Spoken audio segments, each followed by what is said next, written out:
신년 특별 새벽 기도회에서 우리가 고린도 후서 말씀을 보았습니다. 말씀을 다 마치지 못하고 지금 금요 드림 집회에서 고린도 후서 말씀을 계속 보고 있는데요.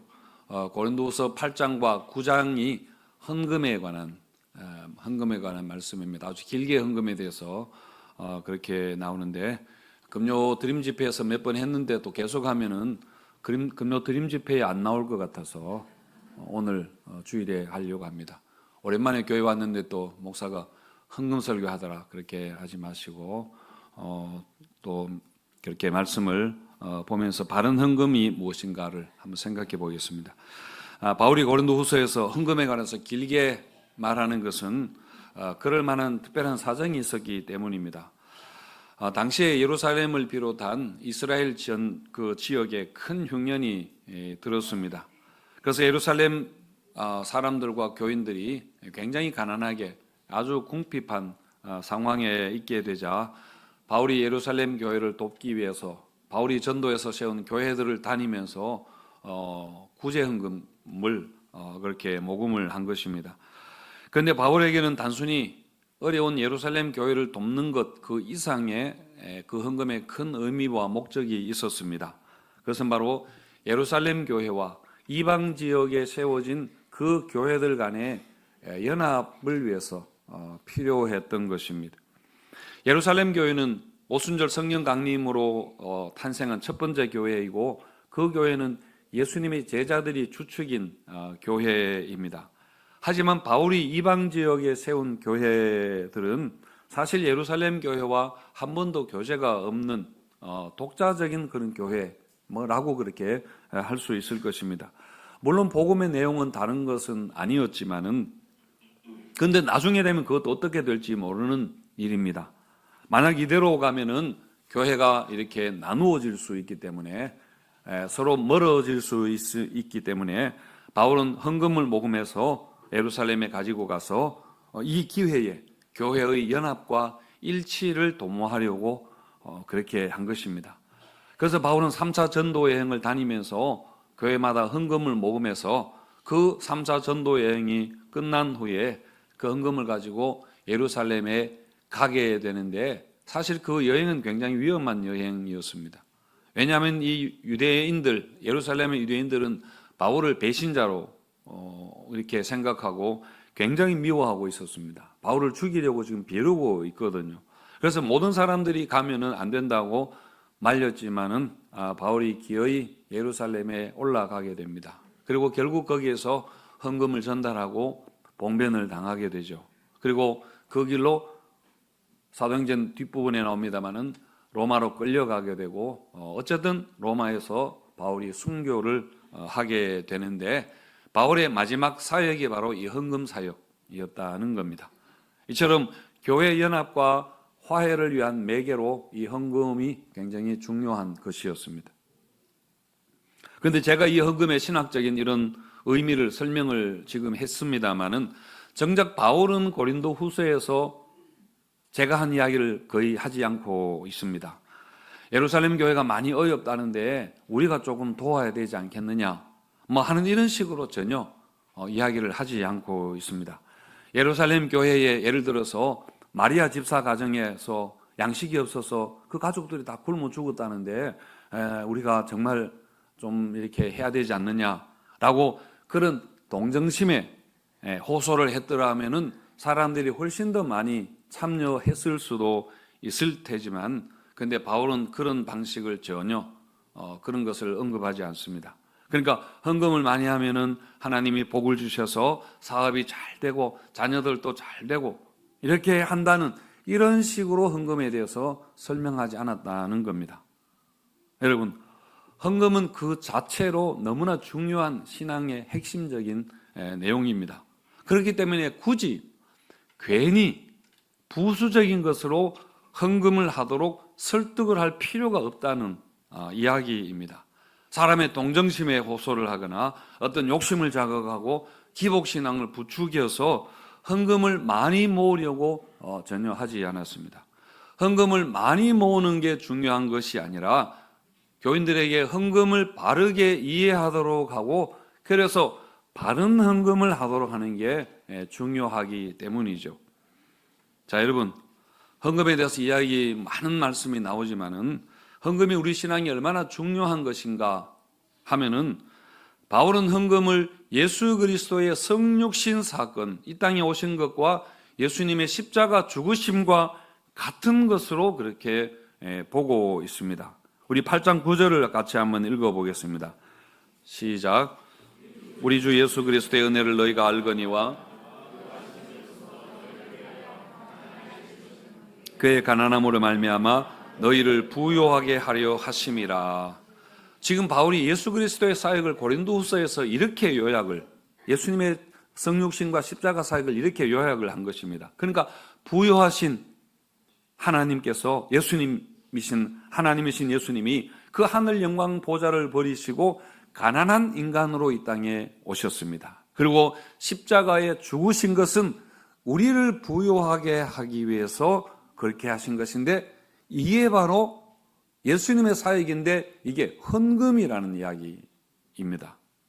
헌금을 성경에서 고린도후서에 보시면 연보라고 되어 있고, 또 다른 번역으로 복이라 그렇게 했는데, 연보라고 했는데, 연보에서 연자가 버릴 연입니다. 버릴 놈이 아니라 버릴 연자고, 그 다음에 보자는 도울보입니다. 그러니까 연보란 자기를 버려서 나를 희생해서 남을 돕는 것이라는 뜻입니다. 그게 바로 여러분 예수님의 삶 아닙니까? 그게 바로 예수님의 마음인 것입니다. 그러니까 신약에서 헌금은 단순히 돈의 문제가 아니라 예수님의 십자가 사역과 같은 맥락에서 이해를 해야 한다는 거죠. 자, 그리고 헌금을 설명하면서 8장 15절에 보시면은 많이 거둔 자도 남지 아니하였고 적게 거둔 자도 모자라지 아니하였다. 그렇게 하면서 이스라엘 백성들이 광야에서 만나를 먹은 이야기와 이렇게 또 사건을 이야기를 하는데요. 자, 여러분, 우리 삶을 간단하게 하면은 우리가 먹고 살아가는 것은 하나님이 내려주시는 것으로 먹고 사는 겁니다. 하나님이 내려주시는 만나를 거두어서 먹는 것과 같은 것입니다. 우리가 가진 모든 것은 사실은 우리의 수고가 있는 것 같지만은 하나님이 주신 것을 우리가 거두는 것입니다. 그리고 우리가 그것을 또 나눌 때에 하나님이 얼마든지 채워주셔서 적어도 모자라지 않고 많아도 남지 않게 결국은 이렇게 균등하게 한다는 것입니다. 그래서 헌금은 우리를 먹이시는 분이 하나님이시고 우리는 하나님이 주시는 것으로 우리가 살아가는 그런 존재이다 라는 것을 고백하는 것이죠. 이렇게 여러분, 헌금은 우리 신앙에 있어서 기도나 예배나 성경 읽기나 이런 것과 마찬가지의 중요한 신앙의 핵심적인 그런 내용입니다. 그래서 우리가 이런 믿음으로 우리가 헌금을 하셔야 됩니다. 제가 어디서 들은 이야기인데 사람들로 하여금 앞으로 달려가게 하는 방법이 3가지가 있다고 합니다. 하나는 바로 총칼로 위협하는 것입니다. 그래 무서워서 앞으로 뛰어가게 되는 거죠. 그 다음에 2번째는 돈입니다. 이익을 보여주면서 그렇게 사람들에게 이익을 약속하고 쫓아가게 하는 것입니다. 근데 3번째가 무엇인가 하면은 꽃이라고 합니다. 그러니까 사람들에게 아름다움과 선함을 보여주는 것입니다. 그러면 사람들 마음에는 이 아름다움과 선함을 이렇게 좋아하는 마음이 있어서, 마음에 감동이 있어서 저절로 다가가게 되고 저절로 달려가게 된다는 거죠. 바울은 헌금을 말하면서 바로 이 방법을 사용하고 있습니다.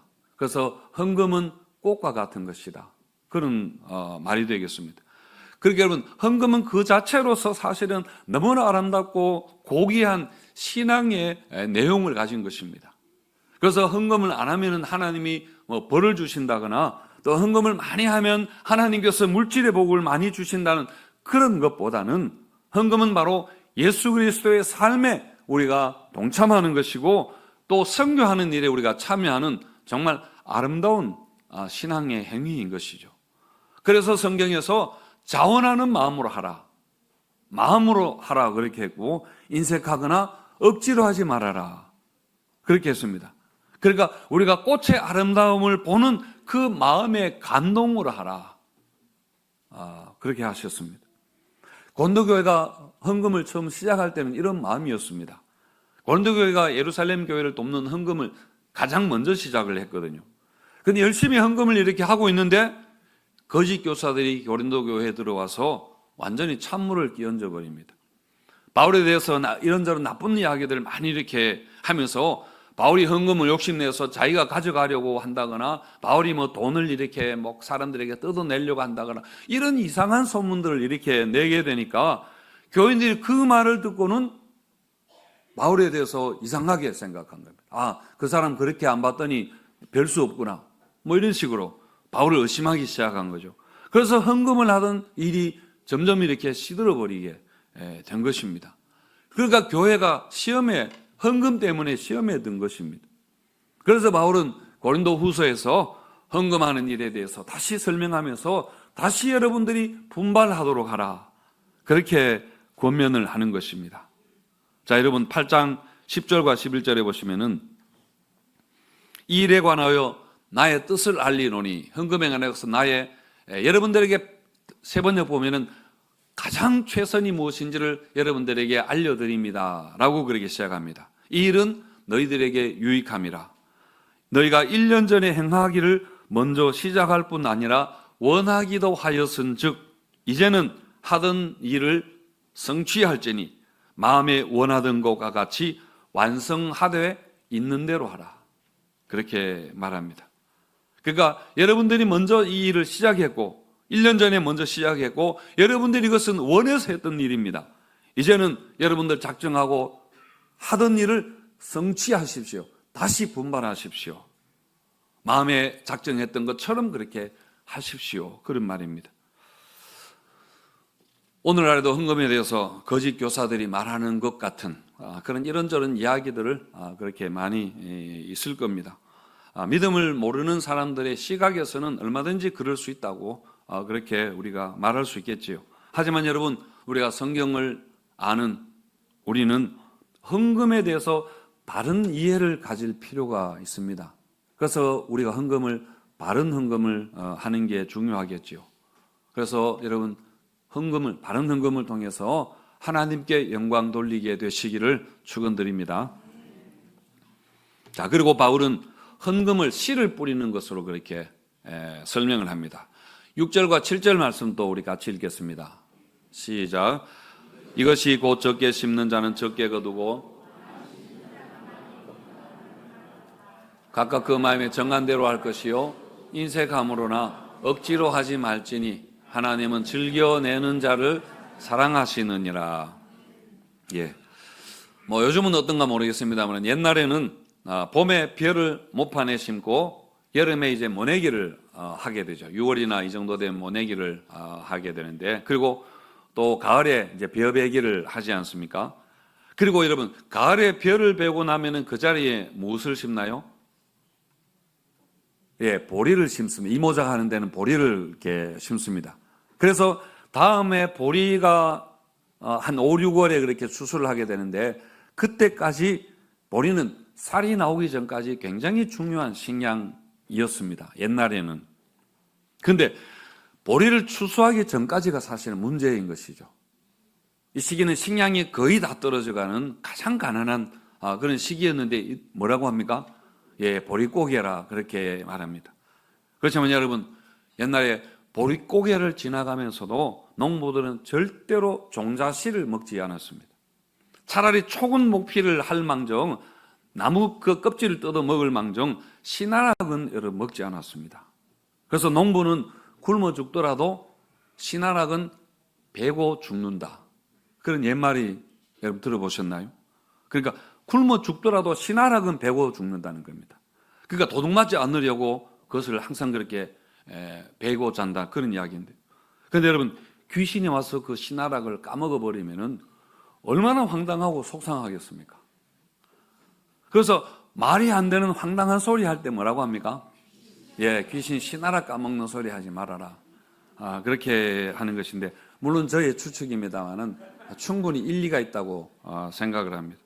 여러분, 아무리 굶주려도 참았다가 씨를 뿌립니다. 씨를 뿌리면은 그러면 거둘 수 있는 것입니다. 많이 뿌리면은 많이 남겨서 많이 부르면 많이 거둘 수 있는 것이죠. 여러분, 헌금의 원리가 이와 같다는 것입니다. 10절 말씀해 보시면은 심는 자에게 씨와 먹을 양식을 주시는 이가 너희 심을 것을 주사 풍성하게 하시고 너희 의의 열매가 더하게 하시리니 이렇게 했습니다. 여러분, 우리 삶이라는 것은 하나님이 주신 것을, 하나님이 주신 씨를 심어서 곡식을 거두어 먹는 것과 같은 겁니다. 그게 여러분 곡식이든 그게 물질이든 우리의 재능이든지 간에 마찬가지입니다. 우리는 사실 다 하나님이 주신 것을 가지고 우리가 열심히 일하는 것이죠. 열심히 농사지어서, 그렇지만은 씨는 남겨둡니다. 그리고 나머지는 전부 다 우리가 우리 것으로, 우리의 양식으로 그렇게 여러분 하는 것입니다. 그러니까 우리가 남겨두어야 할 종자씨, 그게 여러분 믿음인 것입니다. 여러분, 믿음을 까먹어버리면은 아무것도 없게 됩니다. 나중에 아무것도 여러분 우리가 알아서 해가야 살아가야 됩니다. 심지 않으면은 거두지 못한다는 것이죠. 이처럼 헌금은 씨를 심고 거두는 것과 같은 것입니다. 하나님이 만물의 주인이 되시고, 그리고 하나님이 주시는 것으로 어쨌든 우리는 하나님이 우리를 먹여주시는 우리의 아버지가 되신다, 선한 목자가 되신다는 것을 그렇게 믿는 신앙 고백인 것입니다. 다윗이 성전 지을 물자들을 백성들이 많이 가지고 왔을 때 이렇게 감사하며 기도했습니다. 역대상 29장 14절에서 16절 말씀을 보시면은 모든 것이 주께로 말미암아 싸우니 우리가 주의 손에서 받은 것으로 주께 드렸을 뿐이니이다. 우리가 주의 거룩한 이름을 위하여 성전을 건축하려고 미리 저축한 이 모든 물건이 다 주의 손에서 왔사오니 다 주의 것입니다 라고 그렇게 감사 기도했습니다. 모든 것이 사실 다 주님의 것이고 다 우리가 주님이 주신 것으로 우리가 주님에게 가져온 것뿐입니다 라고 그렇게 기도한 것이죠. 여러분, 하나님이 씨를 주셨습니다. 물론 우리가 수고해서 그것을 가꾸지만은 자라게 하시는 분도 하나님이 하시는 일입니다. 우리가 막 식물이 자라게 못하잖아요. 그리고 열매가 맺히게 하는 것도 농부가 하는 것이 아니라 하나님이 맺히게 하셔야 되는 겁니다. 농부는 지금 하나님 하시는 일에 조금 이렇게 옆에서 수고하고 도운 것뿐인 것입니다. 그렇지만 그 모든 열매는 누가 가져갑니까? 농부가 다 열매를 다 가져가는 것입니다. 다만 종자씨는 남겨두는 것이죠. 그것은 왜 그런가 하면 다음에 더 많은 수확을 하기 위해서 그렇게 남겨두는 것입니다. 결국 종자씨를 남겨두는 것도 우리 자신을 위해서 그렇게 남겨두는 것입니다. 여러분, 그 믿음에 대한 표시, 그것이 바로 여러분 헌금이라는 것입니다. 제가 한 가지 재미있는 이야기를 들려드리겠습니다. 제가 분명히 재미있다고 그렇게 이야기를 하니까 재미없으면 여러분 책임입니다. 한 자매가 오랜만에 좀 여유를 가지려고 이렇게 카페에 갔습니다. 그래서 커피 한 잔을 마시고 쿠키를 한 봉지 샀습니다. 그리고 테이블 빈자리를 찾아서 앉았는데 이제 거기서 커피를 마시면서 큐티를 그렇게 하려고 하는데 마침 그 테이블 건너편에 한 신사분이 앉아서 신문을 읽고 있었던 겁니다. 그런데 그 자매는 이제 매일 성경을 읽으면서 테이블에 있는 쿠키를 하나 이렇게 집어 들고는 먹으려고 하는데 그 반대편에 앉은 신사분이 또 손을 내밀어서 그 쿠키를 이렇게 한 개 집어 들더니만 그 자매를 보고 빙그레 웃으면서 이제 쿠키를 먹는 것이었습니다. 속으로 조금 불쾌했습니다. 아니, 왜 남의 쿠키를 허락도 없이 먹는 거야 싶었지만은 뭐 그럴 수도 있지라고 그렇게 생각했습니다. 그런데 잠시 후에 이분이 또 쿠키를 하나 또 집어 들고 먹는 겁니다. 그게 이제 짜증이 난 겁니다. 하지만 쿠키 때문에 뭐 교양 없는 사람이 되고 싶지 않아서 그냥 또 이렇게 참았습니다. 마침 매일 성경 본문이 고린도후서 9장 인색함으로 하지 말지니 즐겨내는 자를 사랑하시느니라 였습니다. 자, 그러다가 다시 커피를 한 잔 마시고 쿠키를 먹으려고 하는데 이분이 또 그러는 겁니다. 이번에 이제 화가 난 것입니다. 그래서 슬쩍 째려보면서 뭐 이런 인간이 다 있나 생각하고 이걸 말을 해 말어 라고 이렇게 막 고민을 하고 있는데 그 신사분이 그 남은 쿠키를 다 자매에게 밀어주고는 빙그레 미소를 짓고는 신문을 접어서 일어나 가버렸습니다. 그런데 그 순간에 화가 나서 참을 수가 없었습니다. 큐티가 뭐고 다 집어치우고 이 황당하고 무리한 일을 오늘 구역 모임에 가서 어떻게 이렇게 드라마틱하게 이렇게 이야기할까를 막 생각하면서 벌떡 일어나서 가방을 열고는 큐티책을 가방에 넣으려고 하는데 깜짝 놀랐습니다. 예, 가방 안에 아까 자기가 샀던 쿠키가 그대로 들어 있었던 것입니다. 그러니까 신사가 그 자신의 쿠키를 먹은 것이 아니라 자기가 그 신사분의 쿠키를 먹은 것이죠. 그래서 너무 부끄러웠다는 그런 이야기가 있습니다. 자, 여러분, 우리가 하나님께 이렇지 않습니까? 우리가 하나님께 이러고 있지 않는가 하는 것입니다. 우리는 하나님의 것을 마치 내 것으로 그렇게 생각하고, 그래서 때로는 하나님께 짜증을 내고 이유 없이 화를 내기도 하고 막 대들기도 하고 그렇게 하기도 하죠. 우리가 하나님의 것을 먹고 있으면서 하나님이 내 걸 가져가는 것으로 그렇게 생각하기 때문에 여러분 그런 것입니다. 고린도후서에서 바울은 헌금을 하나님이 주시는 은혜라, 그리고 복이라 이야기하고 하나님께 드리는 영광이라 하고 또 봉사라 와 같은 여러 가지 말로 그렇게 표현을 했습니다. 여러분, 헌금은 하나님이 주시는 은혜에 우리가 동참하는 것입니다.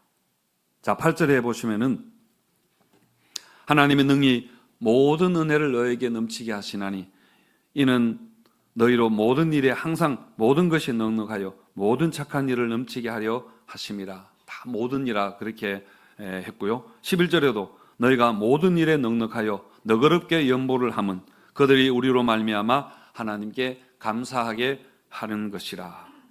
하나님께서 우리에게 모든 은혜를 넘치게 하십니다. 우리가 이것을 믿음으로 우리가 또 받아들여야 됩니다. 그렇게 하시는 것은 왜 그렇게 하시는가? 우리가 모든 착한 일에 넘치도록 하도록 하기 위해서 하나님이 그렇게 하신다는 이야기입니다. 나누어 주라고 그렇게 주신다는 그런 이야기입니다. 그래서 하나님께 그 감사가 점점 흘러넘쳐서 더 많은 감사가 더 많은 사람들에게 이렇게 넘치게 되도록 하기 위해서라는 것이죠. 그래서 많이 심는 자는 많이 거두고 적게 심는 자는 적게 거둔다. 그렇게 하신 것입니다. 이번에 제가 설에 오고 가면서 보니까 온 산천이 눈이 와서 하얗게 덮였고 꽁꽁 얼어 있었습니다. 제가 어디서 읽은 것 같은데 이런 겨울에도 나가서 씨를 뿌리는 사람들이 있다고 합니다. 강원도 깊은 산골에서는 산나물과 약초를 재배하는 사람들은 오히려 겨울에 나가서 산에 씨를 뿌린다고 합니다. 겨울에 씨를 뿌리면 새가 먹어버릴 수도 있고 그리고 씨가 얼어버릴 수도 있는데 그래도 씨를 뿌리러 나가는 것입니다. 그것도 산에다가 그렇게 뿌리는 것입니다.